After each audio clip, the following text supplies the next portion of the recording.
నిన్న వీడియో పెడితే నల్లపూసల దండ చూపించండి అక్క అన్నారు కదా, ఇదే నా నల్లపూసల దండ 40 గ్రామ్స్లో నా పెళ్ళప్పుడు చేయించారనమాట. ఈ నల్లపూసల దండ చాలా మందికి నచ్చుతుంది. బట్ దీన్ని ఒకనొక టైంలో చితగొట్టడానికి ట్రై చేసిన, ఎందుకంటే మా పెళ్ళప్పుడు అన్ని లాంగ్ చైన్సే ఉండే అనమాట, ఇట్లా షార్ట్ లేకుండే. షార్ట్ చేయించుకోవాలని చెప్పేసి ఇది చితగొట్టి షార్ట్ చేయించుకుంటా, ఇంకాస్త బంగారం కూడా మిగిలిద్ది కదా, దాంతో గాజులు చేయించుకుంటా అత్తమ్మ అని చెప్పేసి మా అత్తమ్మ అడిగితే, దాన్ని చితగొట్టి చూడు తర్వాత నిన్ను చితగొడతా నేనన్నది. దాన్ని చితగొట్టి చూడు తర్వాత నిన్ను చితగొడతా నేనన్నది. అప్పటి నుంచి దీన్ని చితగొట్టే ప్రయత్నాలు ఎప్పుడు చేయలేదన్నమాట. మా అత్తమ్మకి గోల్డ్ చితగొడితే మస్తు కోపం వస్తుంది. చేయించుకున్నవి అవసరం ఉంటే బ్యాంకులో పెట్టుకుని తప్పించి వాడిని చితగొట్టుకొని కొత్తవి చేసుకునే ప్రయత్నాలు అస్సలు చేయొద్దంటది.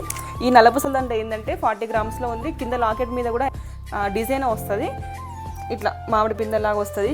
సింపుల్గానే ఉంటుంది కానీ చూస్తే నిండుగా కనిపిస్తుంది అనమాట. ఇప్పుడు 2013 మోడల్. నచ్చిందా లేదా కూడా కామెంట్ చేయండి.